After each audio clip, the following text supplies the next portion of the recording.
अब होगी मोटी कमाई। हेलो, किडनैपर जेब स्पीकिंग। तेरी बीबी मेरे पास है। मुझे मारियो मत, तो मुझे ऐसे ही रख लियो। तुझे क्यों मारूंगा? अरे आशिक नहीं हूँ मैं उसका। अच्छा, यार किडनैप करिए। फिर ठीक है। तू चाहता है कि वो कल का सूरज देखे? हाँ, तो 5 लाख रुपए दे।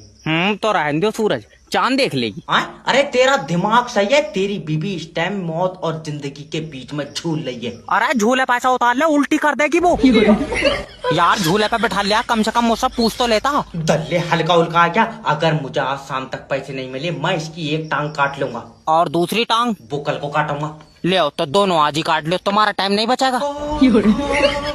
कल को फिर उसे तुम कहीं खींचे फिरोगे। अरे तू आदमी है दरिंदा, तेरी बीबी की टांग काटूंगा मैं। तो मैं कोई मना थोड़ी कर रहा हूँ। भैया तू 2 लाख रुपए दे दे, अपनी बीबी ले जा। नहीं, 2 लाख में यार महंगी है। क्या देगा? जब घर